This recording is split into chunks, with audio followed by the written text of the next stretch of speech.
Bonjour à tous et bienvenue à cette prolongation du Combo saison 2. Max, on sort des vacances parce que ça va bien pour le Combo puis parce qu'il y a tellement d'actualités de la Ligue nationale de hockey qu'on s'est dit qu'on allait donner un petit dessert aux gens cette année. Comment ça va? Upon further review, the game is not over. La prolongation se poursuit. Let's go! C'est cool, ça. D'ailleurs, tu sors de vacances parce que ton ami ici n'est pas en vacances. Même que je travaille fort depuis 2 semaines, plus que d'habitude. Ben, c'est bien ça, c'est bien. Non, mais je veux dire, le Combo sort de vacances parce qu'officiellement, on avait comme dit aux gens que c'était notre dernière la dernière fois là, avec le repêchage, l'édition du repêchage. Puis là, on regardait ce qui se passait dans LNH. Puis là, nos amis de Chemise au jeu s'est mis à sortir des offres de paris. On s'est dit, voyons, il y a trop de contenu, il y a trop d'actualité. Les gens vont vouloir en parler. Let's go, on y va. Pour mes amis fans de jeux vidéo comme moi, c'est comme la première fois que tu as joué à un Zelda et que Ganondorf meurt et se transforme en Ganon. T'es comme, oh boy, finalement, c'était pas. Il y a un autre boss. Fait que là, on est rendu à Ganon. On aurait pu prendre beaucoup de jeux différents. Ouais. C'est très populaire dans les role-playing games japonais. Alors, Final Fantasy, Chrono Trigger, ces affaires-là. Là. This isn't even my final form. Ouais, il y en a beaucoup même. Je vois ça, je te vois, c'est japonais, même avec les jeux de Nintendo là, de Konami dans les années 80, là, fin 80, début 90. Là, il y en avait beaucoup comme ça. C'est japonais, ça. Oui, exactement. Exactement, Max. Merci pour la référence. Non, mais tu as dit ça comme si... Non, mais je me repassais, mettons, là, j'aimais mes années là, à l'époque, le Metroid, puis Mega Man, puis tout ça. Puis là, moi, j'aimais ça, ce genre de jeu-là. Puis là, je me repassais les jeux, puis là, je me disais, il y en avait-tu ça dans ces jeux-là? Fait que c'était ça mon questionnement qui est passé. Ouais. Là, on vient de perdre la plus jeune tranche de nos auditeurs en parlant de jeux des années 80 et 90, malheureusement. Alors, trouvez votre référent, là, puis vous comprenez de ce dont on parle. Oui. L'important, là, c'est que ça bouge dans la Ligue nationale de hockey, puis qu'on est là pour vous en plus.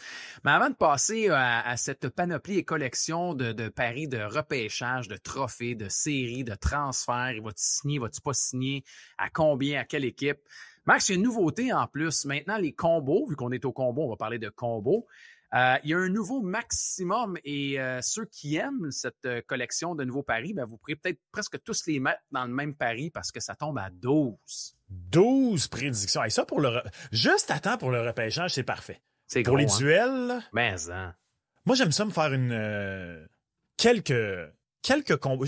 Je suis personnellement pas le plus grand fan de combos pour divers. Moi, j'aime beaucoup les paris simples. J'aime mieux diversifier mes paris simples. Il y a toutes sortes de stratégies. Là. Moi, je suis un gars de plusieurs petits paris simpes. Oui, mais tu vois, le pari simple, je vais être prêt à oser un peu plus. Tandis que le pari combo, là, je vais être prêt à additionner, en mettre plus. Mettons, dans les séries de la Coupe Stanley, je suis allé, mettons, dans du pari en direct, dans du combo, dans des trucs comme ça, j'aime ça. Mais sinon, le pari simple pour moi, parce que c'est beau, là, des combos, oui, quand on peut aller jusqu'à 12, mais si vous mettez 12 paris improbables, bonne chance. T'sais. C'est plus un billet de loterie. Ça demeure un jeu de hasard et plus t'en mets, plus les probabilités baissent. Et plus encore est important de se faire un budget serré qu'on respecte lorsqu'on fait des combos. Mais ça pour dire qu'au repêchage, là, moi, essayer de combiner des duels, là, ça, j'aime ça.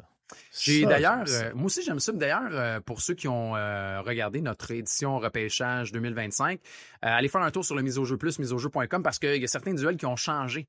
Il y a des duels qui ont changé, il y a des cotes qui ont changé, des rangs de repêchage également parce que, depuis, ça bouge. Hein? Et c'est normal, là, avec toute l'actualité qui se passe, il y a certaines informations qui sont divulguées ou du moins des rumeurs et tout le reste. Fait que c'est normal que ça ait changé. Alors, peut-être refaire vos devoirs pour votre budget repêchage. D'ailleurs, cet épisode-là a déjà bien vieilli. Ben oui, pourquoi? Parce que j'avais dit que pour moi, le favori pour Jonathan Toews, c'était les Jets de Winnipeg. Il s'en va à la maison.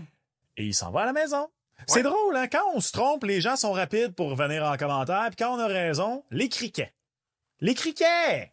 Max, tu fais pas ça pour les tapes dans le dos ou les tapes d'en face. Non, mais les tapes d'en face sont vite à venir, puis les tapes dans le dos... C'est correct. C'est pas grave. Faut se les donner nous-mêmes. Tape d'en face, des fois, là, de temps en temps, ça fait du bien. Ça fait du bien, une petite tape d'en face. Puis la tape dans le dos, je vais te la donner. Bravo, Max, pour Toews et les Jets. T'sais, un gars de la place, un beau petit contrat. Alors, ça sera annoncé le 1er juillet, là, mais les informations, entre autres, je pense que c'est Pierre Lebrun, le premier qui en a parlé.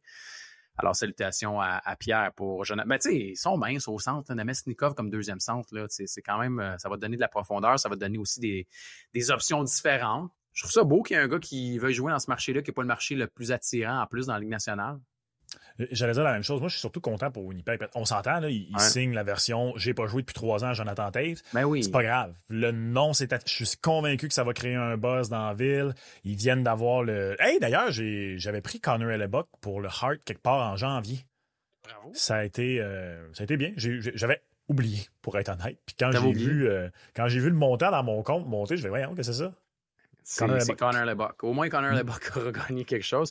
Et également, bravo à tous ceux qui avaient pris Lane Hutson. Lane Hutson pour le Calder, c'est officiellement rentré. Alors, je sais que tout au long de la saison, on en a parlé de Hutson et le Calder. Fait qu'il y a du monde qui ont fait de la pièce, puis pas à peu près, là, parce qu'il y avait des cotes très hautes pour Hutson et le Calder. Alors, salutations, félicitations. Tape dans le dos au lieu d'une tape dans la face. Oui, nous, on les donne, les tapes dans le dos, à tous ceux qui amènent les reçus. Moi, tant que j'ai des reçus, je suis comme un magasin, en fait. Si tu as ton reçu, on peut tout faire avec le reçu.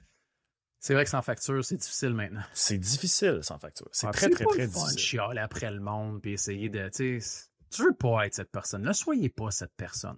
Non. Mais soyez la personne qui s'abonne au combo, par exemple. Parce que vous êtes de plus en plus nombreux. Oui, vous êtes de plus en plus nombreux. Question pour toi, Gonzo. Vas-y donc. Parce que juste avant d'aller vraiment dans la transaction puis tout ça, là, si j'avais à te poser la question... OK. Maintenant que le Canadien fait les séries en 2025, oui. À la fameuse question, est-ce que le Canadien va faire les séries en 26, est-ce que tu crois que le oui ou le non serait favori? Je vais dire le non. Mais légèrement. Légèrement. Favori?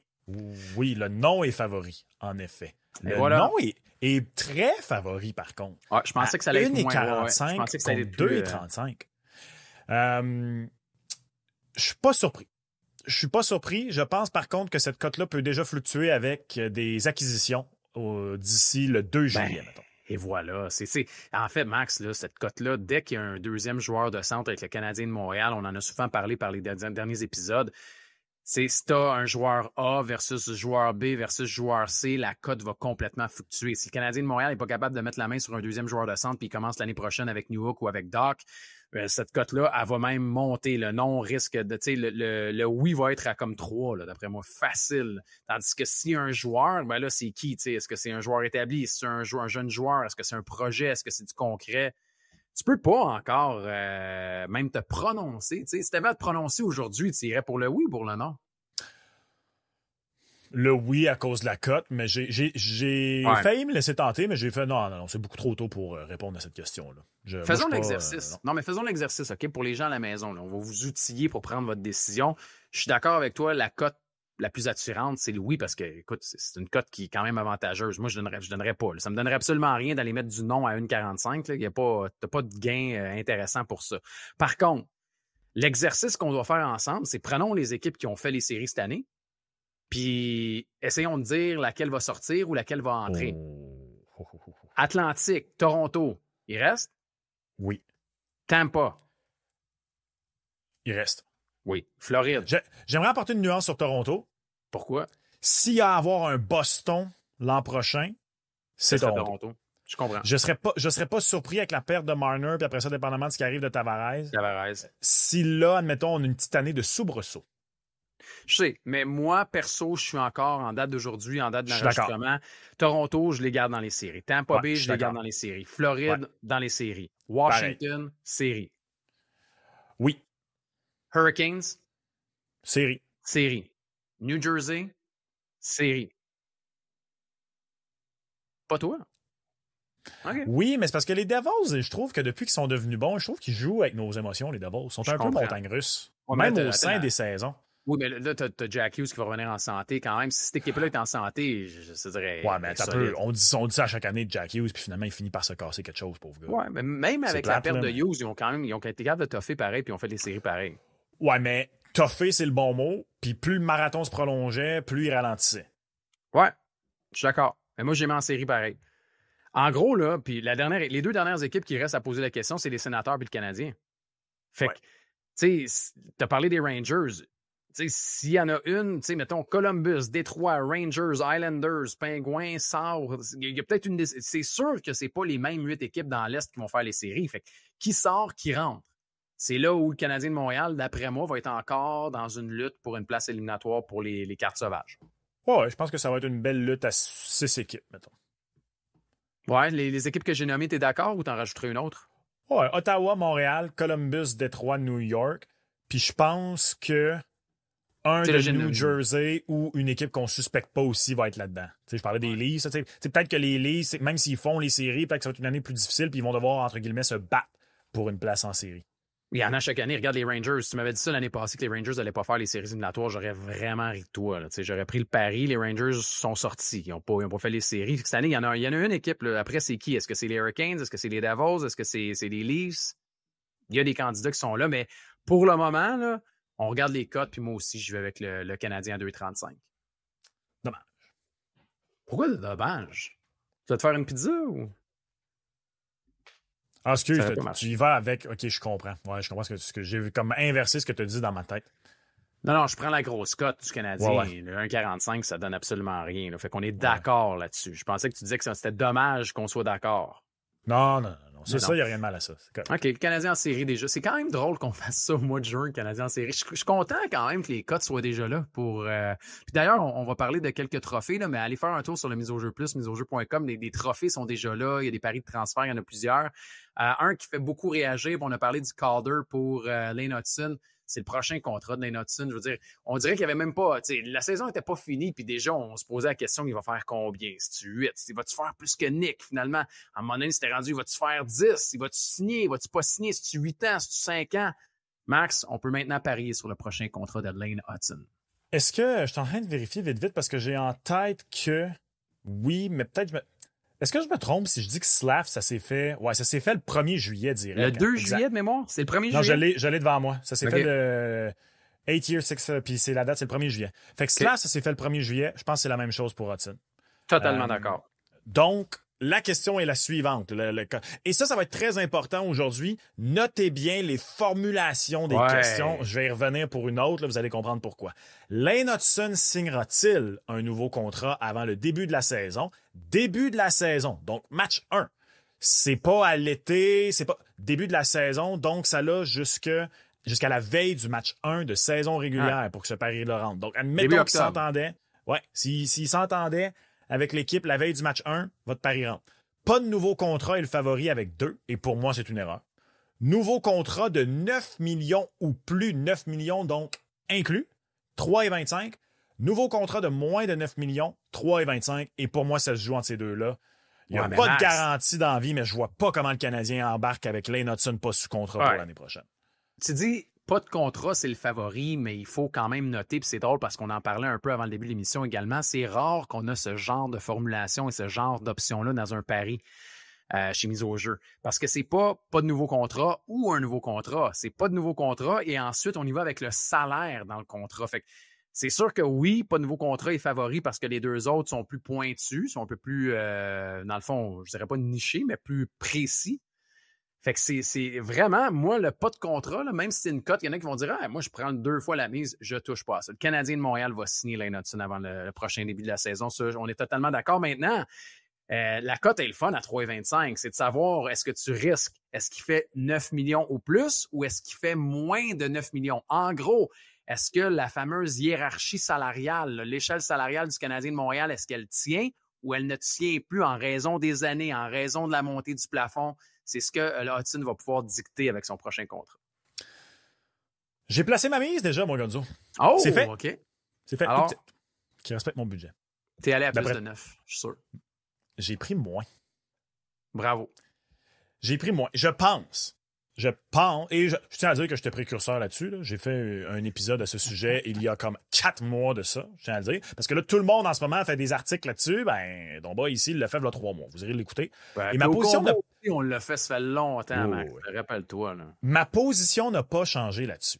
Si Lane Hutson signe le contrat qu'il vaut, en respectant la hiérarchie salariale, en respectant les comparables qui sont, surtout maintenant qu'il est un Calder, Quinn Hughes, Adam Fox, Kel McCarr, c'est 10 millions pile poil, le comparable pour Lane Hutson. En termes de pourcentage de contrat, de valeur que ça va occuper, Et aussi, quand tu compares à ce que ça vaut aujourd'hui, le contrat de Suzuki. Parce que ça, trop de gens oublient ça. Arrêtez, un plafond salarial, ça monte. Exact. On n'est pas dans les mêmes...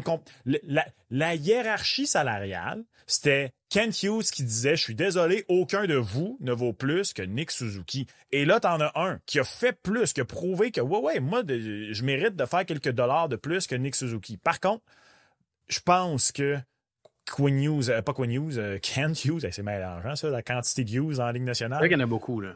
Où est Loulou quand on a besoin d'elle? Je pense que Kent Hughes a prouvé ses qualités de bon négociateur et je ne serais pas surpris si le compromis est à la Quinn Hughes, qui avait signé 6 ans et non 8, que Lane Hutson signe peut-être pour un petit peu moins pour 6 ans au lieu de prendre le 8 ans tout de suite pour plus. Fait que je vais prendre le pari. Je vais prendre le pari qui va signer à... Tu sais, Quinn Hughes, il est 7,85. On va-tu donner 8,85? On va-tu donner... Très probable. Moi, je pense que ça va être entre 8,5 puis 9. Puis mais ça va être proche du 9. Ouais, la cote à 9 là, est parfaite. Elle m'a vraiment fait hésiter. Honnêtement, le fait que ce soit 9 ou plus, moi aussi, j'ai eu l'hésitation.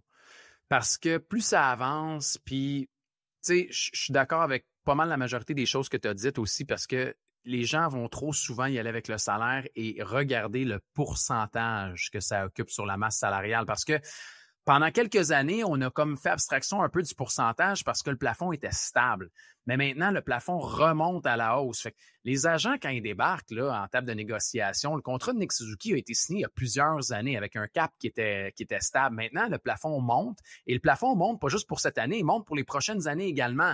Donc, on a ces données, on les connaît, il faut les faire, il faut les utiliser à l'avantage du joueur. Après, tu l'as dit, moi, ce qui me sécurise là-dedans, c'est que Kent Hughes et sa négociation de contrat, vu son passé d'agent, il fait de main de maître depuis qu'il est arrivé. Alors, j'ai confiance en lui. Je sais qu'on va vouloir le mettre plus près de Nick possible. On est peut-être d'accord que ça aille un peu plus loin, un peu plus haut.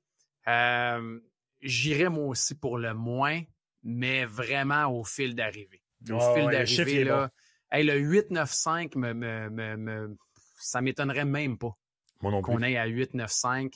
Si Kent Hughes est capable de garder Lane Hutson en bas de 9, bravo, et il va recevoir, là, Max, là, des tapes dans le dos et non des tapes dans la face lui aussi. C'est bon. Mais, et puis, il va être vraiment en train de bâtir une potentielle équipe qui va être bonne dans 4 ans parce que tu regardes les joueurs sous contrat au prix qu'ils sont, là, tu vas peut-être avoir une coupe d'aubaine. Et quand tu penses que... OK, attends un peu. Question pour toi. Ben, Nick Suzuki, je suis désolé, là, 7,875. Il est déjà une des bonnes aubaines de la Ligue. C'est déjà une des bonnes aubaines, puis il reste quoi? Il reste 5 ans de contrat? Question pour toi. 5 ans. Ouais.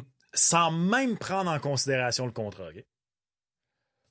Pas pour les 8 prochaines années, là, pour l'an prochain puis l'autre d'après, mettons.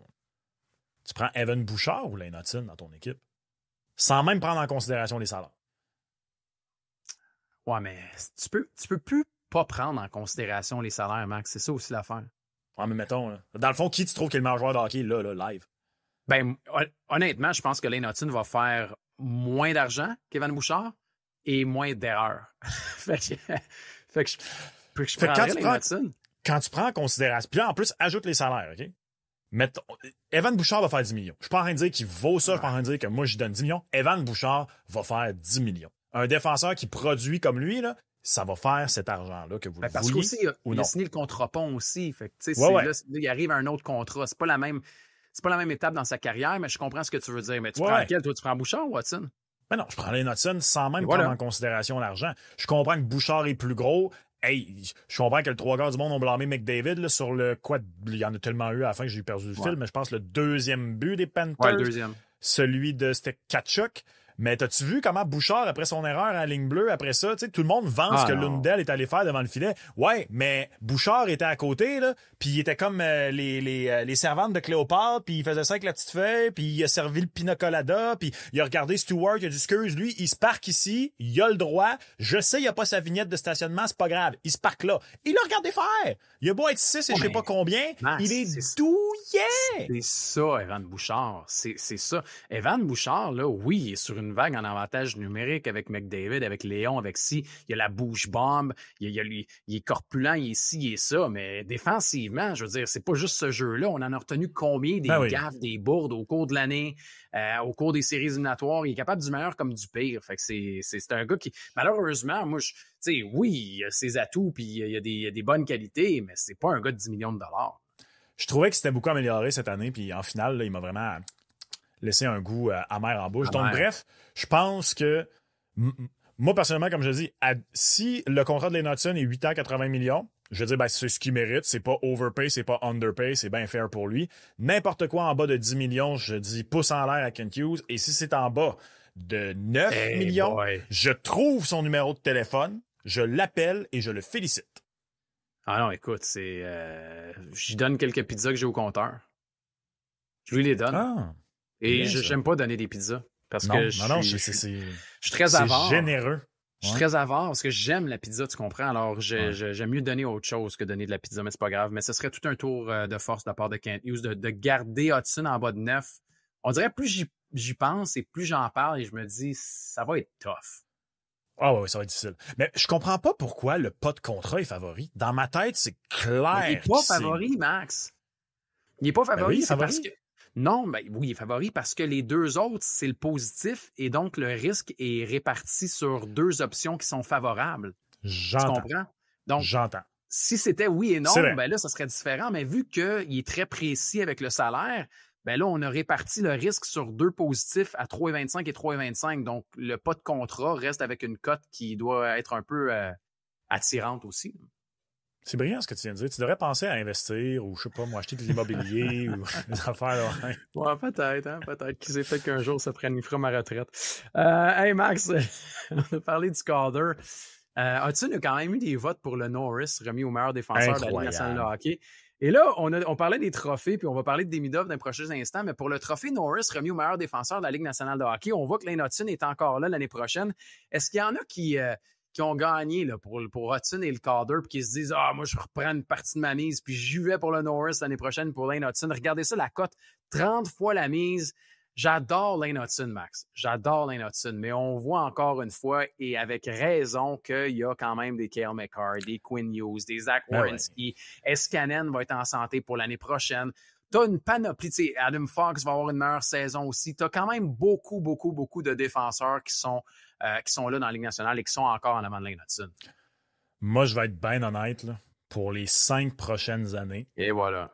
Je pense que pour qu'il y ait un autre nom que Makar ou Hughes sur le trophée, faut que les deux ratent 20 matchs dans l'année. Honnêtement, je pense qu'ils sont à ce point-là devant les autres. On n'en marquera pas dans le... Ben, c'est ça, puis on en marque... C'est très représentatif, là. 2,25 pour Makar, 3 pour Hughes. Après ça, une chute drastique, 10 Werenski. Autre chute drastique, 20 Dahlin. Puis après ça, ben, on pourrait tous les nommer, là. Mais je pense que la coche entre les deux et le reste est assez grande pour ça. Je pense que contrairement à certains défenseurs dans les années 2010, exemple Erik Karlsson qui gagnait ça strictement sur ses points, je pense que dans les deux... Parce que même Hughes, c'est beaucoup amélioré. Hein? Quand tu regardes ses statistiques avancées, c'est pas juste un produit de j'ai un bon défenseur à ma droite puis je produis offensivement. C'est un gars qui... puis pas juste ça. Là, c'est que Hughes, en plus, c'est que c'est vraiment... Cette année, je crois que Hughes en santé compétitionnait réellement pour le trophée. Ben, s'il avait fait les séries aussi, remarque, là. Compétitionnait réellement pour le trophée Hart. Là. C'est à ce point-là, là, vous pouvez aller voir toutes les statistiques de buts pour, de temps passé dans sa zone versus dans la zone adverse, possession de rondelles pour les Canucks quand il est sur la glace versus quand il est pas sur la glace. Donc, je pense vraiment que Makar et Hughes sont à ce point-là devant tous les autres. Puis d'ailleurs, tu l'as vu, hein, quand les votes sont sortis, là, je ne l'ai pas devant moi, mais tu sais, je pense qu'il y a plus de gens qui s'attendaient à ce que peut-être Werenski, en raison de tout ce qui est arrivé à Columbus puis sa saison, qu'il allait peut-être plus pousser Makar dans les croquis. C'est même pas passé si proche que ça, finalement. C'est Cale Makar. Puis je pense que ça va être comme ça pour bien des années. Ça va être comme ça. Puis moi, je trouve que c'est comme je disais, c'est très normal que ce soit Makar puis Hughes en avant. Ce qui est une bonne question, en fait, c'est, puis on vous la pose en même temps, là, si vous aviez à mettre un petit montant sur pas Makar, pas Hughes, mais quelqu'un d'autre, ce serait qui? Et ça, moi, je la trouve bonne parce que quand on regarde les cotes, tu as parlé de Werenski qui est à 10, tu as Rasmus Dahlin à 20, tu as Adam Fox à 25, à 25, tu as Bouchard, Escanén, tu as Hudson à 30. Moi, Max, j'irais, mettons, si j'avais à choisir ailleurs, là, puis je voulais faire, mettons, un choix un peu plus, pas audacieux, mais payant, j'irais avec Miro Iskanen à 25. Ah, ben oui, mais tu me l'as volé. Ben non, mais 25, c'est non, énorme. C'est bon la seule raison ouais. pourquoi il est comme ça à 25, c'est parce que là, il revient d'une blessure, mais en plus, au moins, il était capable de jouer en séries éliminatoires, fait qu'il repart pas à froid la prochaine saison. C'est une équipe qui va être encore très forte, puis pour moi, c'est un des défenseurs les plus complets de la Ligue nationale de hockey, fait que je me dis, ça se peut qu'il y ait une énorme saison et qu'il soit capable d'être parmi les finalistes pareil, fait que la cote à 25 est attirante. Je suis 100% d'accord. Moi aussi, ce serait mon choix parmi les autres. Je me pose la question, j'ai tellement vu des journalistes qui ont un vote souligner le fait qu'il faut commencer à voter pour plus de gars comme Jacob Slavin, qu'il va-tu avoir un effet l'an prochain, mettons, pour peut-être voter pour un gars comme lui. Sa cote est à 100, ça peut être un très, très beau long shot. Je pense quand même, puis de toute façon, moi, puis je l'adore, Slavin, je pense quand même que le défenseur le plus complet inclut un mix d'au moins un certain nombre, une certaine qualité offensive et défensive, puis pas juste un ou l'autre. Malheureusement, souvent, ça va arriver qu'un gars, justement, à la Erik Karlsson, parce qu'il fait 100 points, on y donne, même si, mettons, cette année-là, il méritait pas tant, là, si vous voulez mon humble avis, mais bon, ça, c'est pour une autre discussion. Mais c'est ça l'affaire, c'est que McCarr et Hughes, pour moi, sur le 200 pieds, sont trop en avance sur tout le monde. Ouais, on est d'accord. Alors, bonne chance. Et à ceux qui pensent que Hudson peut le gagner à 30 fois la mise, c'est une cote quand même qui est attirante. On passe d'un trophée à un autre, Max. On en avait glissé un mot il y a quand même quelques semaines, là, quand on l'avait fait au combo. On se projetait et on se disait, est-ce que Demidov sera le favori pour le trophée Calder? Ben, les cotes sont sorties et effectivement, il est favori, mais il est bien accompagné quand même. Je sais pas, j'ai hâte d'aller me promener un peu sur les différents sites là, qui font des recensements de toutes les cotes. Là. J'ai hâte de voir si c'est un effet Montréal parce que Demidov est largement favori. 2,75. Alexei Nikishin est deuxième à 9. Après ça, tu as une égalité entre Parek et Leonard à 12. Puis après ça, tu en as plein d'autres. Là. Mais largement favori, Ivan Demidov. J'ai hâte de voir est-ce que ça va être comme ça partout à travers le marché ou ça, c'est juste un effet montréalais. Oh, c'est le marché de Montréal. Mais tu sais, c'est correct qu'on se soit emballé parce qu'on l'a vu jouer, parce qu'on a vu à quel point il est dominant, mais en même temps, ça revient aussi à des choses dont on parlait, Max. Il y a deux affaires, moi, pour que je regarde, c'est ça va être qui son joueur de centre?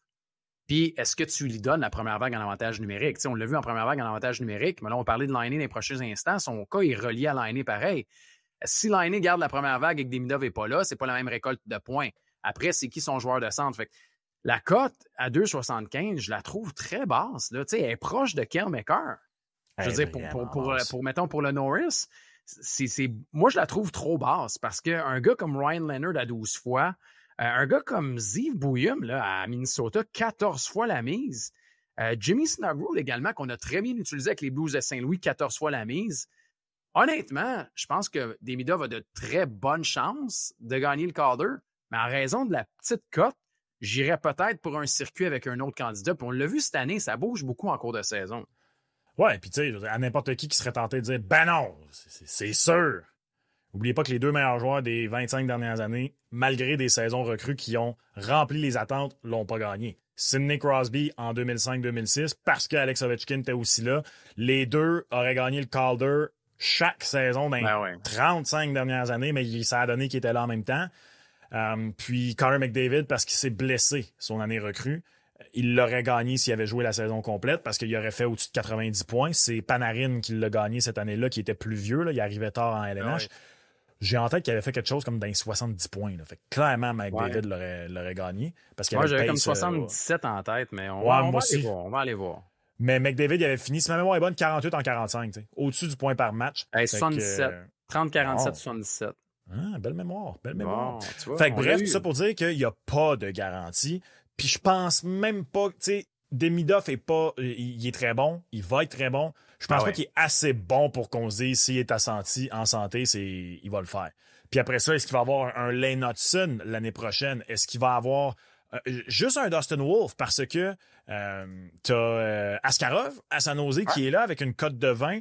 Je pense pas qu'Askarov va faire une saison à la Wolf pour une seule raison. Je vois difficilement les Sharks connaître une saison comme les Flames qui pousseraient Askarov aussi haut.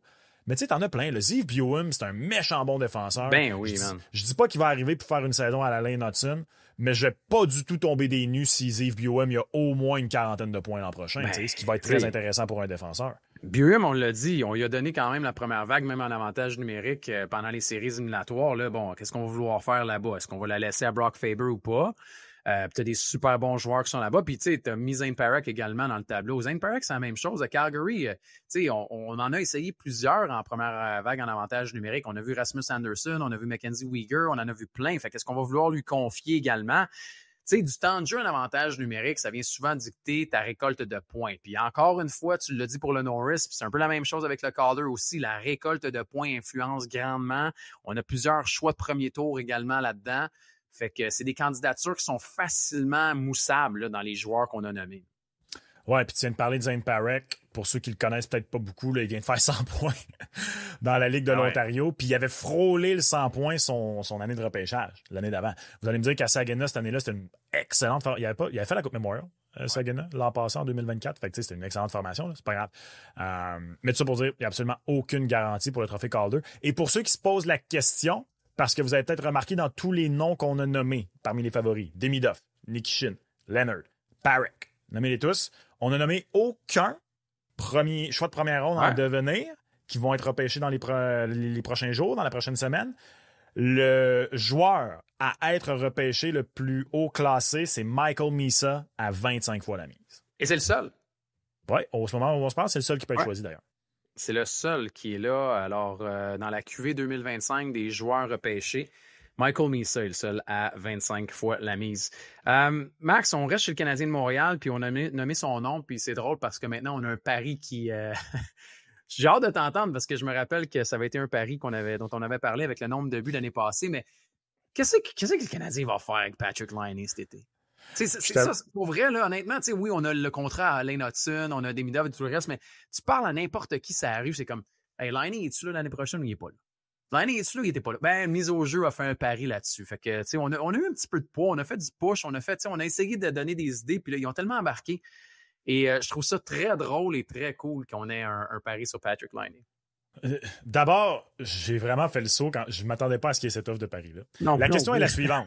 Quelle sera la situation... Quand je vous disais de porter attention aux nomenclatures, quelle sera la situation de Patrick Laine au début de la saison 2025-2026? Il appartiendra à Montréal? Il sera échangé par Montréal ou il sera racheté par Montréal? Si vous êtes convaincu, ce qui n'est pas mon cas, vraiment pas mon cas, Gonzo l'est un petit peu plus que moi, si je me souviens bien. Ouais. Si vous êtes convaincu qu'il s'en va, peu importe la façon, distribuez un montant égal entre échangé par Montréal puis racheté par Montréal parce que les cotes sont à 7 dans le cas d'échangé par Montréal et 25 racheté par Montréal. 25. Mise au jeu est convaincu que Patty Laine reste à Montréal. Sa cote pour qu'il reste à Montréal est à 1,07. Et moi, je pense qu'il reste à Montréal. D'ailleurs, quand tu es échangé et qu'il y a une clause quelconque de non-mouvement, corrige-moi si je me trompe, mais je suis pas mal sûr de ma shot sur celle-là que la nouvelle équipe décide si elle honore ou pas après ça, la clause qui était signée. Dans le cas de Patrick Laine avec le Canadien de Montréal, vite comme ça, sur les sites là, comme Puckpedia, on garde sa clause de non-mouvement modifiée, là, que lui, c'est une liste. De 10 équipes, oui. Exact, 10 équipes. Il est échangeable, 10 équipes. Mais est-ce qu'il le ferait? Ça, c'est une autre question. C'est une très bonne offre de pari. Déjà là, elle appartient à Montréal 1,07. On ne touche pas à ça. Là. Ça vaut absolument rien. Ça vaut rien. Alors, pour vous, ceux qui sont confiants ou optimistes de le voir quitter Montréal, ben là, c'est de savoir est-ce qu'il va être échangé ou est-ce qu'il sera racheté par le Canadien de Montréal. Pour ce qui est des rachats de contrats, vous le savez, 48 heures après la victoire de la Coupe Stanley, la première fenêtre de rachat ouvre. Alors, c'est présentement. Présentement, la fenêtre des rachats, oui, est ouverte. Au moment de l'enregistrement. Tu vois, Max, moi, il y a une chose qui m'a un peu influencé dans le dossier Patrick Laine, c'est lors du bilan du Canadien de Montréal. On en avait glissé un petit mot, mais Kent Hughes avait de bons mots pour Patrick Laine. Il reste seulement une année de contrat à 8,7 millions. Je pense qu'il va être là. Je pense qu'il va être là parce qu'il n'est pas vraiment échangeable. Non, il y a une optique d'échange. OK? Puis ça aussi, je me rappelle, on en avait déjà glissé un mot, mais le seul moyen d'échanger Patrick Laine, c'est de reprendre un mauvais contrat en retour. Est-ce que le Canadien de Montréal est game de prendre un aussi mauvais contrat ou un pire en échange de Laine? Parce que les détracteurs de Laine, là, quand on les croise, on en parle et tout le reste, c'est normal. On parle beaucoup. Il y en a un ici à ce balado. Oui, puis c'est moi. Devant moi. Oui, puis c'est correct, j'en suis un. Je trouve qu'il ne fit pas dans la culture qu'on va installer à Montréal. On n'arrête pas de parler des leaders. Puis tu vois des gars comme Goulet, comme Suzuki, comme Lane Hudson et tout le reste. Patrick Laine ne donne pas d'efforts à la glace. J'ai-tu le goût de garder un lâche à Montréal? Je suis désolé de l'appeler de même, là, mais ça à la glace, souvent, il a l'air d'un lâche. OK? Je veux pas le goût qui influence les jeunes joueurs. Fait que la question à se poser, c'est est-ce que ça va être dommageable à ce point de le garder une année de plus? Si c'était juste de moi, je le garderais pas. Parce que le Canadien de Montréal a de la marge de manœuvre salariale. Tu as des contrats que tu gardes également qui restent dans les livres. Je pourrais garder une partie de salaire si je l'échange ou à la limite, je serais même game de le racheter. Prends un mauvais contrat. Ça ne me dérangerait pas de prendre un mauvais contrat, mais pour un joueur qui va plus fitter avec la culture puis de le garder peut-être 2 ans ou 3, si c'est le cas. Mais moi, j'aimerais que le Canadien ne commence pas la saison avec Patrick Laine à Montréal. Mais il va le faire. J'en suis convaincu.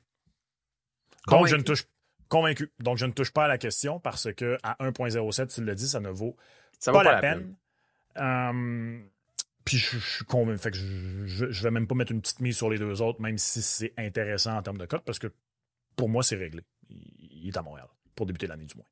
Ouais, les commentaires de Hughes m'avaient comme un peu refroidi. Je m'attendais à ce qu'on soit peut-être un peu plus critique à son endroit. Puis là, comme il a été quasiment, il l'a louangé. Là. Fait que là, je me suis dit, OK, est-ce que c'est une tactique au niveau de... Non, mais de ne pas lui faire perdre trop de valeur. Mais si j'avais à statuer là, en transaction et rachat, j'irais pour la transaction plus que le rachat. Ouais, ça aussi. Je vois. Non, ça n'arrivera pas. Oubliez ça. Non, mais on avait nommé un joueur, là. On avait dit, mettons, Marchessault. Tu prends-tu le contrat de Marchessault à la place de Patrick Laine? Non. OK. Non. Je me rappelle, là, ouais, les gens n'étaient pas très, très chauds à l'idée de faire ça. Donc, écoule la dernière année de contrat et dis-lui bye-bye, Patty. Et voilà. T'sais. Et voilà. T'as ramassé au deuxième choix, de toute façon. Puis là, il y en a beaucoup qui disent, ouais, mais là, le Canadien a juste donné un choix avec Patrick Laine, puis il va être parti. C'est pas dans la philosophie de Kent Hughes puis Jeff Gorton de donner des choix pour libérer des joueurs. Fait que ça, je vois pas le Canadien de Montréal faire ça. Quoi, tu peux peut-être donner le choix que tu as reçu. Ouais, mais ça donnerait quoi, tu sais? À la limite, ce qu'ils vont faire, tu sais. C'est ça que je dis, c'est que après, c'est de faire le pour et le contre. Est-ce que de garder Laine ici, ça va empoisonner ou avoir une mauvaise influence sur des joueurs qui font en sorte que ça vaut un choix de 2? Ou c'est de peser moi, je suis sûr que ça ne va pas empoisonner personne. Il est allé célébrer avec son ami Alexander Barkov, sinon au pire. Envoie-le sur le show Soleil de la Floride. Tout le monde va aller là. Honnêtement, envoie-le n'importe où. Là. C'est juste qu'en Floride, tu ne pourras pas le placer à 8.7. Tu ne peux pas le placer à 8.7 quasiment nulle part, à part une équipe en reconstruction, mais... Ouais.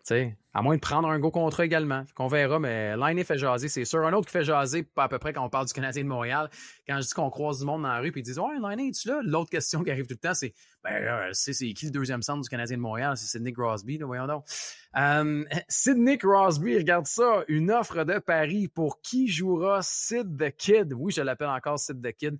Lors de son prochain match de saison régulière. Alors, prochain match de Sidney Crosby, est-ce que ce sera avec les Penguins de Pittsburgh qui sont largement favoris à 1,10? Et la deuxième équipe sur cette liste, Max, le Canadien de Montréal à 10 fois la mise. Je viens de remarquer que la cote pour Sidney Crosby est légèrement plus grosse pour qu'il reste à Pittsburgh que Laine reste à Montréal. Ça te donne une idée? C'est quand même fou, hein? 1.10. Moi, le changement d'entraîneur, puis comme quoi c'est la dernière année de Malkin, je commence à me dire que peut-être... Ça brasse un peu à Pittsburgh. Honnêtement, là, moi avec, je serais... En raison des cotes qui sont là. Tu sais, Vegas, non merci. 50 fois la mise, je raye Vegas, tu me diras si t'es d'accord. Toronto, je raye ça également à 45 fois la mise. Mais Colorado, Montréal à 10 et à 20, je trouve qu'une petite mise... Là, ça fait rêver du monde. C'est sûr que ça fait rêver du monde. Mais on vous l'a déjà dit, le Canadien de Montréal est bien outillé pour pouvoir le faire et le Canadien de Montréal n'est pas juste bien outillé. En raison du fait qu'il y a une clause de non-mouvement, c'est lui qui va décider où il s'en va jouer. On connaît son amour pour le Canadien de Montréal. On connaît les atomes crochus aussi avec Nathan McKinnon au Colorado. Fait, à mon avis, si c'est pas Pittsburgh, c'est pas mal sûr que c'est soit Colorado, soit Montréal. Faudrait que Pittsburgh retienne du salaire pour Colorado. Sinon, je vois pas comment ça rentre au Colorado, pour être bien honnête. Fait que pour moi, c'est Montréal. Si c'est autre chose que Pittsburgh. Mais par contre, ceci étant dit, dans l'optique où, pour le prochain match, moi, je persiste et signe, il va au moins regarder le début de saison des Pingouins. Je pense pas que si ça va se faire, non, il va vouloir regarder.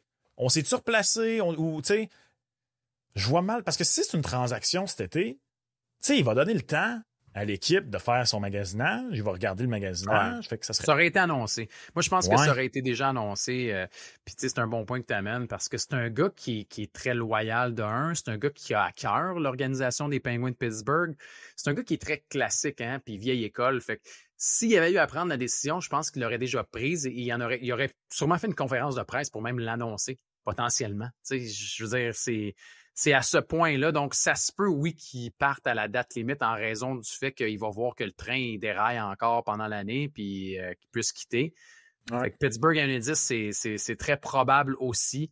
Mais, tu sais, entre Montréal et Colorado, je suis content et d'accord de voir que Montréal est devant. Parce que Colorado, oui, ils sont là. Tu as parlé du salaire. Colorado n'a pas de choix de première ronde en 2025. Tu n'en as pas en 2026. Ils n'ont rien à offrir. Tu n'as rien. Tu as donné des espoirs.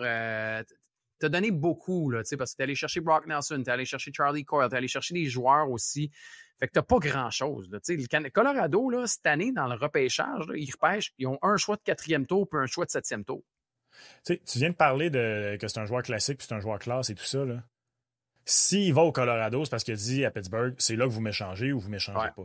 Il fait un Patrick Kane, autrement dit. Exact. Et là, Colorado a rien d'intéressant à donner. Ils n'ont plus de bon espoir. Tu l'as dit, ils n'ont pas de choix. Ben non. Ça, c'est vraiment pas Sidney Crosby. Non, ça, c'est vraiment pas Sidney Crosby. Il ne doit pas laisser les Pingouins comme ça dans l'embarras. Il va vouloir quand même, j'imagine, avoir un bon retour en ses services parce qu'il comprend que c'est une équipe qui va devoir reconstruire. Puis c'est peut-être moi là, qui surévalue là, la volonté de Crosby de ne pas mettre Pittsburgh dans le trouble. Mais c'est là où le Canadien de Montréal est pas mal plus outillé. Question pour toi. J'aimerais que tu apportes ton grain de sel à un débat qu'on a eu avec mes amis il y a quelques jours. Vas-y donc. Admettons, scénario hypothétique. Okay. Multiverse à la Marvel. Sidney Crosby débarque à Montréal cet été. Ouais. Il est donc à Montréal sur un contrat de 2 ans. Oui. Durant ces 2 ans,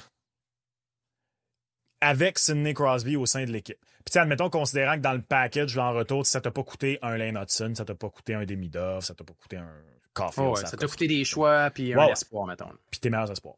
Ouais. Sur ces 2 années-là uniquement, là, le Canadien est dans le même bateau, une équipe qui se bat pour une place en série. Le Canadien est une équipe qui devrait faire les séries sans qu'on ait peur de se tromper sur 2 ans, puis il n'est pas vraiment, par contre, un prétendant sérieux, ou le Canadien devient un aspirant à la Coupe Stanley. Sur 2 ans. Le Canadien fait les séries éliminatoires. Sans plus.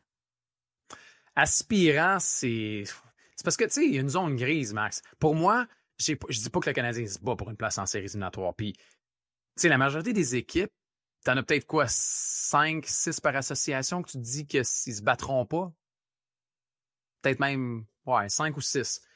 Fait que je serais game de mettre le Canadien de Montréal dans ces équipes-là que je place en séries éliminatoires. Est-ce que ce sont des aspirants maintenant? Il y en a combien des aspirants à Coupe Stanley?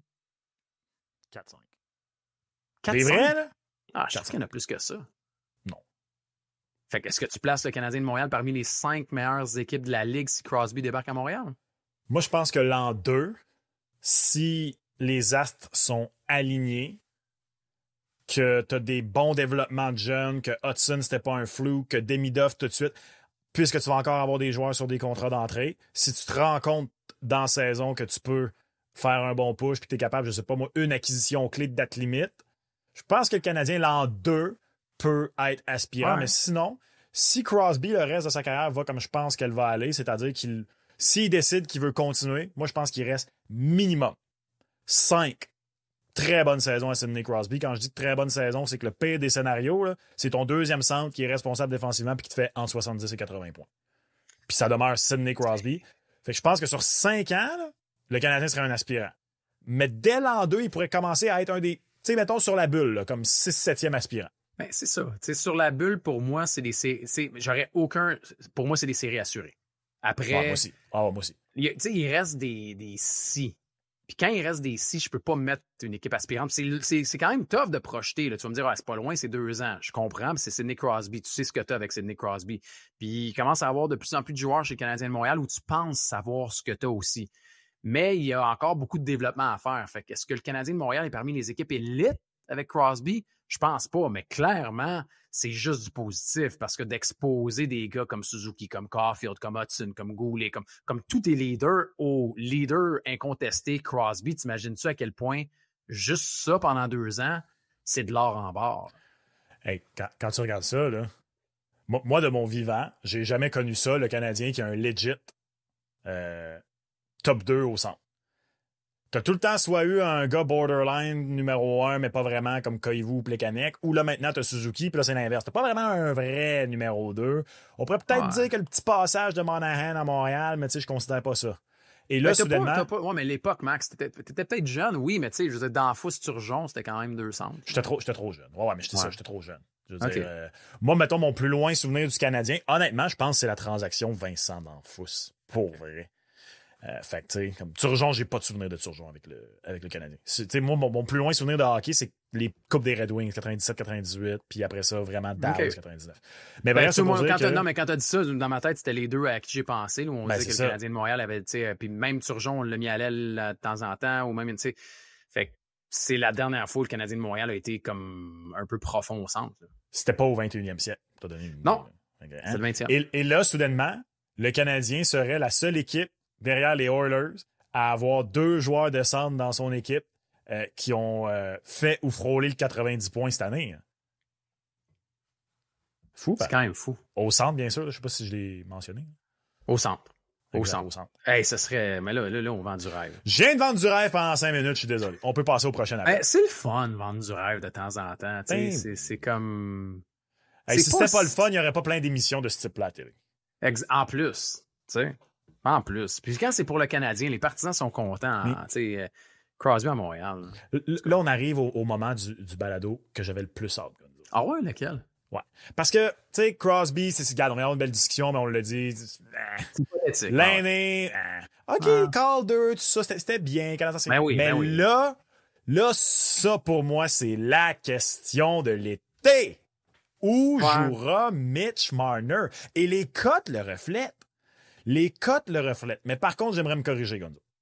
Quand je parlais de questions, et c'est important de regarder la question, c'est particulièrement celle-là que j'avais en tête. La question est la suivante. Avec quelle équipe Mitch Marner signera-t-il son prochain contrat? Et pourquoi je dis que c'est important? Parce que Toronto est dans le lot. D'ailleurs, Toronto avait ouvert comme favori. Et là, avec tout ce qui est arrivé dans les derniers jours, les rapports comme quoi c'est terminé, Toronto a dégringolé. Par contre, c'est une situation qui est extrêmement rare dans la Ligue nationale de hockey, mais c'est arrivé à Matthew Tkachuk. Il y a une nuance importante. Matthew Tkachuk était agent libre avec restriction. Mais la transaction Matthew Tkachuk, son contrat Matthew Tkachuk, c'est un contrat de 8 ans qu'il a signé avec les Flames. Avec l'entente que le contrat, on le signe puis on t'échange aux Panthers contre le Mackenzie Weegar, Jonathan Huberdeau et le reste. C'est ce qu'on appelle dans le jargon de la NBA un sign and trade. Dans la NBA, c'est commun. Dans la LNH, c'est pas commun. Et là, pourquoi je dis que la nuance est importante, c'est que Marner, il est agent libre sans restriction. Fait que personnellement, je vois aucune Moses de raison pourquoi il ferait ça. Aider les Leafs, signer un contrat avec les Leafs, qu'ils l'échangent n'importe où. Mais elle est quand même soulevée dans le Canada anglais, cette possibilité-là, à Sportsnet, entre autres. Fait que juste garder en tête, puis j'ai vérifié juste pour être sûr, là, puis c'est vraiment ça. Si ce scénario-là avait à se concrétiser, que Mitch Marner signe un contrat de 8 ans à Toronto, sign and trade, c'est Toronto qui gagne. C'est pas, exemple, Vegas si on faisait ça parce que Vegas aurait besoin d'aide sous le plafond. Ça serait Toronto qui gagnerait. Donc, la question est importante. Avec qui va-t-il signer? Et pour les gens qui se posent la question, Toronto, avec toutes les actualités des derniers jours, des dernières semaines, Toronto est sur la liste à 20 fois la mise au moment de l'enregistrement. Donc, c'est énorme. En raison de tout ce qui se passe entre le clan Marner et les Leafs de Toronto, j'ai mes doutes, Max. Ça arrivera pas. J'ai mes doutes. Je pense honnêtement que ça arrivera pas. Oui, c'est mentionné au passage. Oui, ça s'est déjà fait. C'est très rare. Mais sinon, j'irais pour une des équipes qui est sur la liste, là, pour ceux qui regardent en format vidéo. C'est des équipes dont on avait beaucoup parlé, tu sais, quand on avait eu la discussion il y a quand même quelques semaines, tu sais. Vegas, c'est tout le temps là. Quand il y a un nouveau jouet, Vegas est là, c'est sûr. Anaheim aussi. Encore, moi, je dirais, là, quand je regarde la cote et les probabilités, j'aime beaucoup Utah. J'aime beaucoup le Mammouth à 8. Ouais, j'aime beaucoup le Mammouth à 8,5 comme cote. Les Ducks, on en parle beaucoup. Là-bas, on veut faire un splash. On en a déjà fait un semi avec Kreider. Est-ce qu'on est game de partir après Marner également? Caroline, j'y crois pas. Moi, honnêtement, je crois tellement pas à Caroline, moi non plus. Moi non plus. Mais non, mais s'il avait voulu, il aurait levé sa clause en échange là, à la date limite, puis il serait parti en Caroline contre Rantanen. Ben, je vais un petit peu plus loin que ça, dans le sens où je pense qu'il voulait se donner la chance de voir tout le monde qu'est-ce qu'ils ont à leur offrir, choisir son moment. Puis aussi, tu sais, lui, tant qu'à se faire échanger pour peut-être aller là 3 mois puis repartir, sa femme était enceinte, pourquoi pas essayer au moins de closer à Toronto, tu sais. Fait qu'il y a un peu de tout ça qui me fait que je suis d'accord avec ce que tu dis. Moi, c'est pas pour ça que je les écarte, c'est que je le vois juste profiter en Caroline. Max, en plus, c'est ça. Tu regardes comment elle joue cette équipe-là. Je te dis pas que qu'elle joue mal, là, mais c'est vraiment une équipe qui a une identité puis une structure puis un style de jeu qui est bien différent de bien d'autres équipes dans la ligue. Pour un gars créatif qui aime ça avoir de la liberté, c'est peut-être pas le meilleur système non plus. Puis là, tu regardes, t'as du Vegas, t'as du Anaheim, t'as des Kings de Los Angeles, t'as Utah, t'as Chicago, t'as des belles destinations, là, des belles villes nord-américaines avec des bons marchés de hockey pour certains, des belles situations géographiques aussi. C'est attirant, là, tu sais. Moi, je trouve que l'équipe qui est la moins attirante dans la liste des 6 qu'on a à l'écran, c'est la Caroline. Derrière Chicago? Ouais. Je suis d'accord. Honnêtement, avec lui, j'irai à Chicago avant la Caroline. Totalement, moi aussi. Et je choisirais pas Chicago avec lui. D'ailleurs, c'est important de noter, les cotes ont vraiment fluctué dans son cas. Je pense que ça va continuer en fonction des rumeurs et tout ça. Là, il y a même des rumeurs qui vont peut-être prendre son temps. Fait que soyez bien prudents. Mais, moi, je pense peut-être Los Angeles. Honnêtement. Ah ouais. Ouais, je trouve que le fit a l'air bon. Je trouve que ça... Je déteste pas. Sauf que j'ai pris une mise qui n'est pas Los Angeles. Bon, dis-moi pas les Kings d'abord. Dis-moi pas les Golden Knights. Honnêtement, moi, il y a une destination, je veux pas le voir aller, puis c'est avec Vegas. J'ai Vegas. J'ai pris Vegas, sais-tu pourquoi? Pourquoi? Parce qu'au moment où on se passe, son favori à 4. Il n'était pas favori il y a quelques temps. Et je les ai pris à 7. Puis je regardais ça, puis je me disais, hey, s'il y a une équipe parmi les semi-négligés, parce qu'ils sont quand même tous assez relativement proches, là, je me suis dit, c'est ces Moses de Golden Knights, là. Regarde-les bien. Bang! Regarde-les bien mettre Pietrangelo à LTIR toute l'année, puis signer Mitch Marner. Je te le dis. Ça me lèverait le cœur, honnêtement, mais tu sais, oui, c'est probable. C'est pourquoi? Parce qu'en plus, t'es dans l'Ouest. Tu sais, je vois pas Mitch Marner signer dans l'Est puis jouer souvent contre les Leafs. Puis c'est pour ça que la majorité des clubs sur la liste parmi les favoris, c'est des clubs de l'Ouest aussi, là. Mais, tu sais, Anaheim, Vegas, Los Angeles, Utah, pour moi, là, c'est... Si j'avais à réduire la liste, là, ce serait parmi ces 4-là. Anaheim, ils veulent faire un splash. C'est une bonne équipe en plus. Tu sais, si Mitch Marner regarde les espoirs aussi, tu regardes là-bas et tu te dis... Tu sais, Anaheim, c'est une des équipes qui a la meilleure banque d'espoir. Fait que ça pourrait être un bon match aussi. Utah, là, tu donnes un pont d'or là, à Mitch Marner. Là, débarque, là, on le dit. Ryan Smith, c'est un propriétaire qui veut son poster boy. Tu l'as là, en joueur créatif comme Mitch Marner. J'irais avec... je sais pas, moi, ce serait Utah ou Anaheim si j'avais à réduire à 2. Moi, c'est... bon, vois-tu? Moi, c'est Vegas ou LA. C'est complémentaire. Moi, mettons, là, on me transpose, on me prend tel que je suis, là, puis on me transpose dans la situation de Mitch Marner. Là. Ouais, tu prends qui? Je fais juste, en partant, je visite une place, juste une. La région de Los Angeles, puis je choisis entre les Ducks ou les Kings. Mais bon, ça, c'est moi avec mes préférences. Moi, avec, c'est sûr, c'est là que j'irais. Tu connais mon amour pour la côte ouest. Ben, c'est ça. Puis aussi, tu sais, je veux dire, je t'avoue que je préférerais aller en Californie qu'au Nevada. Moi aussi. Je me laisse... Ouais, mais en même temps, j'allais dire, moi, tu sais, je suis un skieur, là, je me laisserais peut-être tenter par l'Utah, mais si je jouais dans la Ligue nationale, j'aurais pas même le temps de faire du ski. Fait que je pense que... Pas tant, non. Je suis pas sûr qu'ils ont le droit, tu sais. Je sais pas c'est à quel point ils ont encore ça dans leur contrat, tu sais. On devrait demander à certains joueurs qui ont signé des contrats dernièrement. Vladimir Malahov, t'es allé au Mont-Tremblant. OK. C'est ça. C'est un de tes souvenirs les plus lointains du Canadien de Montréal. Là. Je pense qu'on aurait pu reposer la question à bien du monde depuis, là, mais tu sais, on pose jamais cette question-là aux joueurs, mais on la posera éventuellement. On la posera. T'sais? C'est le ski ou pas. OK, Marner, oui ou, mais surtout combien, Max? Combien pour Mitch Marner? Parce qu'il n'y a pas juste un pari pour Mitch Marner, il y en a 2 maintenant sur le mise au jeu plus. Hey, C'est 13 millions ou c'est pas 13 millions, Mitch Marner? Parce qu'on entend le 14. Est-ce qu'il va faire 14 millions? Est-ce qu'il va prendre moins d'argent pour aller dans un endroit où il veut absolument être là? Et quand on regarde la cote, Max, pour le montant, pour Mitch Marner, vous avez deux choix. Plus de 13 millions par saison, c'est une cote de 1,50 et 13 millions ou moins. Donc, ça inclut le 13 millions. 13 millions ou moins, c'est le négligé à 2,25. On a parlé d'équipe. Maintenant, si je te demande le salaire, est-ce qu'il fait moins de 13 millions ou est-ce qu'il fait 13 millions plus? Léon, c'est 14. Hein? Puis Austin, c'était 13,25? Ouais. Léon, 14. Austin, c'est 13,25, Austin Matthews. Nylander, c'est deux joueurs qui n'ont...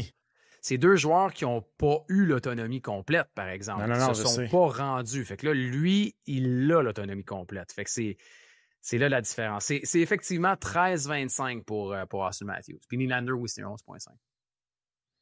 Je pense qu'il va faire 13. Moi, je pense qu'il fait le 13. Il fait 13. Je pense entre 13,25 et 13,5. Mais tu sais, Max, une cote de 2,25. Honnêtement, c'est une très belle cote. Pour 13 millions, parce qu'on le rappelle, le 13 millions est inclus. Alors, ah non, c'est vrai, c'est le contraire, excuse-moi. 13 n'est pas inclus? Oui, non, c'est 13 ou moins. Tu vois, alors si c'est plus de 13, c'est 1,50. C'est pas une belle cote. C'est pas une belle cote, mais ça va être plus que 13. Si c'est plus que 13, c'est 1,50. Ben, tu sais, la seule affaire, c'est que tu te dis, est-ce qu'il est game de prendre moins d'argent pour une situation favorable ou une situation où il va être plus à l'aise? Non, il fera pas ça. Moi, je le vois facilement, comme je te dis, 13,5, 13,75 dans ce coin-là. Ce sera à vérifier, là, mais parce que des fois, il y a des paris qui sont pas combinables. S'il est combinable, par contre, celui-là, là, je suis quand même game de le combiner parce que je le vois pas signer en bas de 13. Puis je le vois pas signer 13. Je le vois minimum prendre le Matthews Money. 13,25. Fait que je le combinerai. Je le combinerai avec quelque chose. Et c'est effectivement, je pense que c'est un pari simple, ouais. OK. Bon, ben dans ce cas-là, j'y touche pas. Ça vaut pas la peine à 1,50. C'est pas... Proche de 2, mettons 1,90, j'aurais peut-être dit, ouais, pourquoi pas. Ah, 1,50, non. Tu vois, je pensais au début, j'avais mal lu et je pensais que c'était 13 et plus, mais c'est 13 et moins. Alors, of course que c'est bien fait, là. C'est fait par nos amis. Oui. Fait que, non. Moi aussi, je suis d'accord avec toi. Je crois que ce sera plus que 13 millions pour Mitch Marner. Il y a un autre sujet, Max, qui fait aussi grandement réagir à Montréal et autour de la Ligue nationale de hockey, c'est l'offre hostile. Le Canadien, est-ce que le Canadien va signer une offre hostile? Oh, ouais, on aimerait ça Mason McTavish. Oh, ouais, Matthew Knies. On aimerait... L'offre hostile. Et en plus, en raison de Broberg et de Dylan Holloway l'année passée, tout le monde se dit, cette année, il y aura des offres hostiles. Est-ce qu'il y en aura? Est-ce qu'il n'y en aura pas? Combien il va en avoir? On peut même parier là-dessus. Faites à noter. Rappelez-vous aussi, le plafond l'année passée versus le plafond cette année. T'sais, le plafond monte. Mais la question, c'est pas est-ce que l'équipe va égaler l'offre, Max. C'est combien de joueurs vont signer une offre hostile. Donc, si un joueur signe l'offre et qu'elle est égalée, ça compte pour un pareil. Est-ce que c'est 0 joueur à 2 fois la mise? Est-ce que c'est 1 joueur à 3 fois la mise? Ou est-ce que c'est 2 ou plus à 3,50? Le favori, c'est encore qu'il n'y a aucun joueur qui va signer une offre hostile dans l'entre-saison. Moi, je vais être transparent. Ça, c'est un cas de je touche pas. Parce que je suis trop mêlé. Mais si j'avais à en prendre un, c'est 0 ou 1. Ah ouais? Ouais.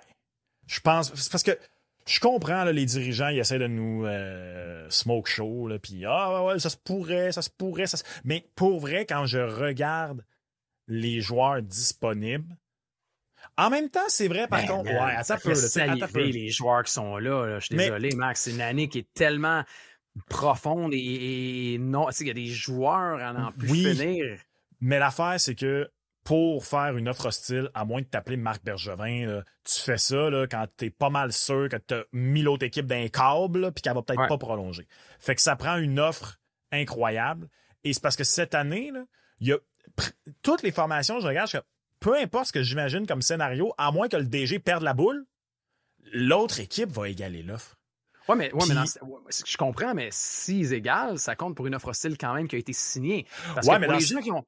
n'ont pas la technicalité à la maison, une offre hostile, là, elle peut être déposée. Le joueur peut refuser. Oui. Par exemple, s'il y a un contrat qui est offert à Mason McTavish de la part du Canadien de Montréal, Mason McTavish, s'il veut rester à Anaheim, il peut dire non.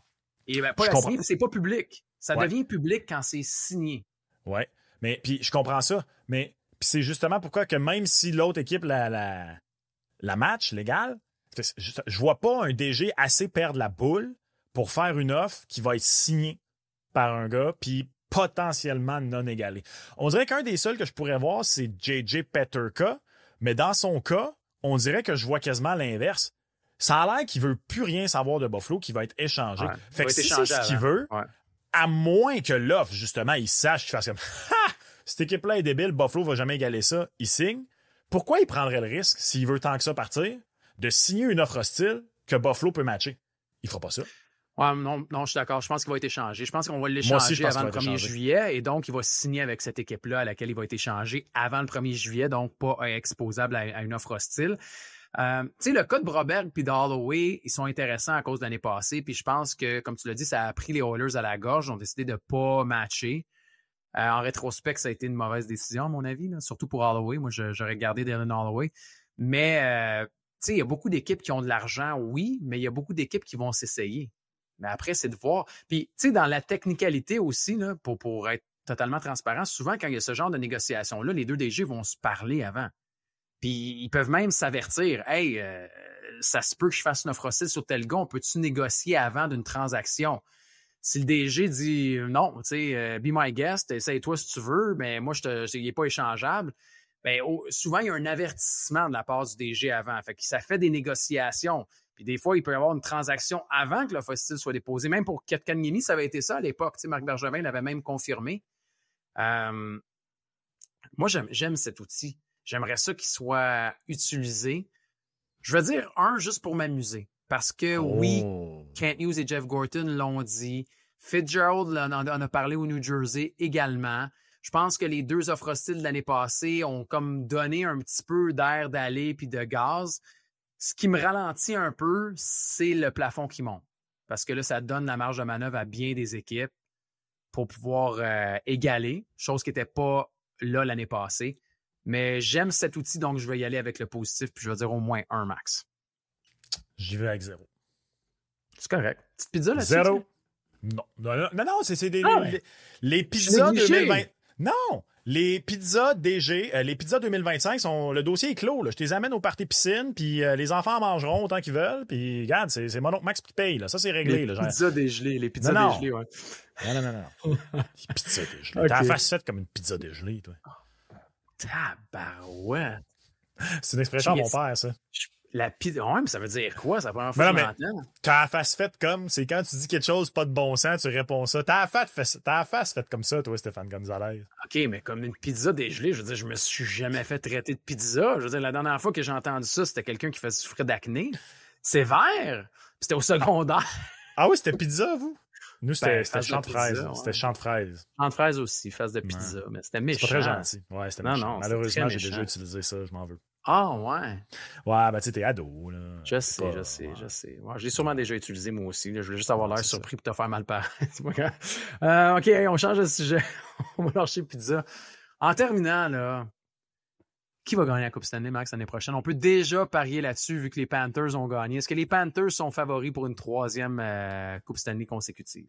Ils ne le sont pas, et c'est un manque de respect.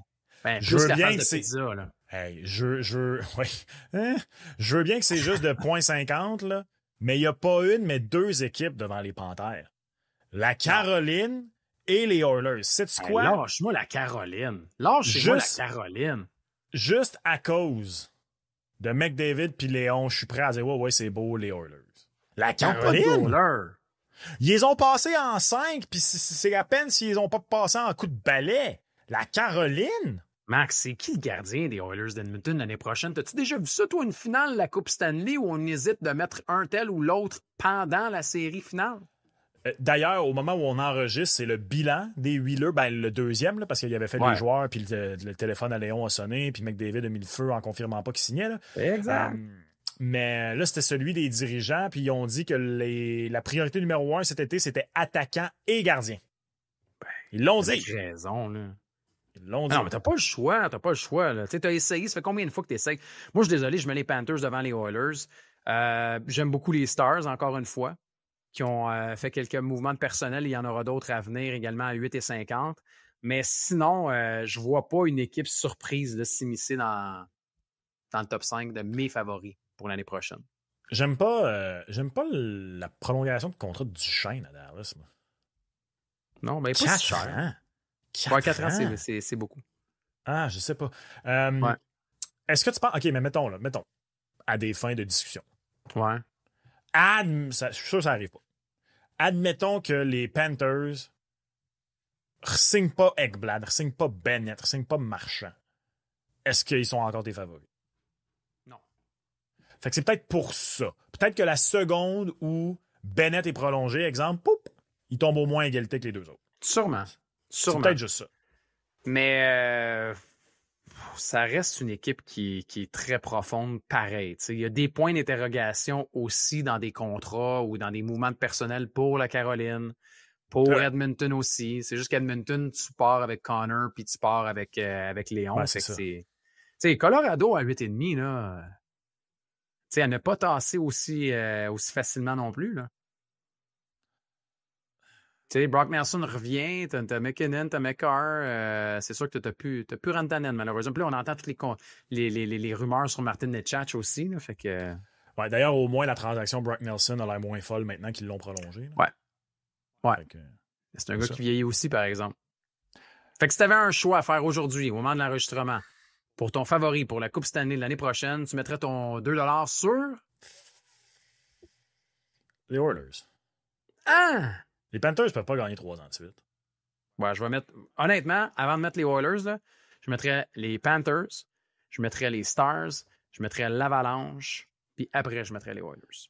Moi, je me dis que les Oilers peuvent difficilement être plus mal bâtis qu'ils l'étaient cette année. Et ils sont quand même allés en finale de la Coupe Stanley. Attends, mal bâti, Max, ils ont quand même fait des changements. Là. Il y avait une profondeur qui était un petit peu différente également. Là, défensivement, je te l'accorde, c'était horrible. Là, c'est pas parce que tu fais des changements que ce sont nécessairement des méchants changements. OK? Ça peut être des mauvais changements, ça c'est un.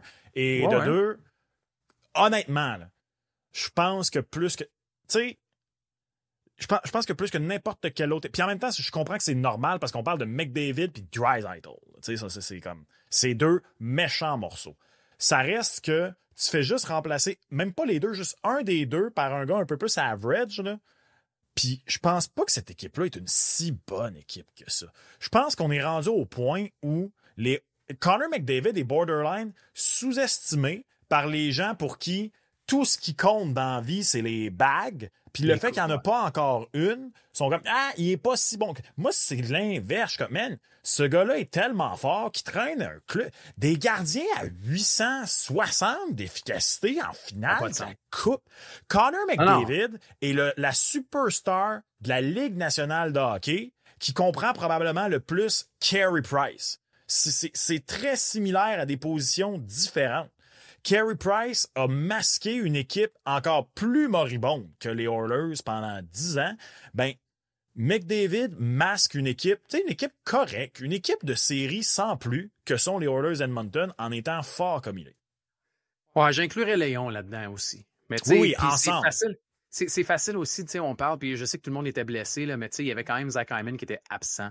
C'était quand même un très bon joueur. C'est un gros morceau parce que veux pas. Je veux dire, Corey Perry a été très bon, là, mais tu sais, l'effet domino fait en sorte que là, si c'est Perry qui remplace Hyman, c'est pas la même chose, c'est pas la même profondeur. C'est un gars qui est très complémentaire aussi. Fait que, mais oui, je renverrais puis je serais capable de mettre les Oilers aussi. Là, je voulais juste me faire l'avocat du diable, mais ça reste que c'est beaucoup de hockey pour ces gars-là aussi. Là, parce que tu t'es rendu en finale, t'en as joué du hockey. Fait que tu dis, les Panthers ne gagneront pas 3 coupes en ligne, mais les Oilers vont-tu vraiment faire 3 finales en ligne? Peux-tu imaginer si les Oilers Edmonton deviennent au hockey ce qui était les Bills de Buffalo dans les années 90 dans la NFL? Hey, ce serait d'une tristesse. Là. Mais Ah, on leur souhaite. On souhaite que la Coupe revienne au Canada, ça c'est sûr et certain. Bon buffet, amusez-vous dans cette période de transfert. Nous, on s'est amusé en tout cas en faisant ce combo édition spéciale transfert. Ça a été bien fun, tu sais, du Marner, du Demidov, du Hudson, du Laine, du Crosby. Il y en a pour tous les goûts de toute façon. Alors, mise au jeu plus, miseaujeu.com. Passez la bonne nouvelle pour le combo. On a bien grandi cette année. On vous a remercié lors du dernier épisode. On vous fait encore une fois merci. On revient pour l'année prochaine. On sera là au début de l'automne. Ça, c'est une super nouvelle. Puis c'est grâce à votre participation puis à votre suivi aussi. Alors, merci beaucoup. Puis on tient à vous le dire encore une fois. Abonnez-vous. On est à 2421 abonnés au moment où on se parle. Je veux que ce soit 2500 quand on se parle. Et là, c'est vrai, on se dit au revoir pour l'été. Ouais, on fait-tu Dominique Michel ou on s'en va pour vrai? Ou Non, pas... Il y avait eu un match à un moment donné dans la LHJMQ entre les Voltigeurs de Drummondville et... J'ai envie de dire les Tigres, mais là, je suis pas à 100% sûr si c'était les Tigres. Là. C'est un classique. En prolongation, où les Voltigeurs ont marqué quelque chose comme 2-3 buts refusés avant que finalement le but soit bon. Ça, je suis sûr à 100% que c'était les Voltigeurs, parce que je me souviens que c'était Max Comtois, quand il avait marqué le but, finalement, il s'était reviré puis il avait fait ça. En voulant dire, celle-là, il est bon. Ouais, ça me dit de quoi? Ça fait pas longtemps, ouais. Ben, c'était quand Max Comtois jouait pour les Voltigeurs. Il avait été échangé pendant la saison des Voltigeurs, des Tigres, justement, aux Voltigeurs. Là. C'était sa dernière année junior, en 2018-2019. Mais nous, on reviendra pas, je pense. Je pense pas qu'on va revenir cet été. On va revenir à l'automne, mais cet été, ça prendrait quoi pour qu'on revienne, là, que Crosby débarque à Montréal? Peut-être c'est ça le deal? Oh. On verra. Hein? Je ne travaillerai pas gratuitement pendant l'été, par contre, je tiens à te le dire. Je te laisserai négocier ça. Man. Ouais, on fera une édition piscine. C'est correct. Hey, merci beaucoup. Merci, amusez-vous. On se reparle à l'automne.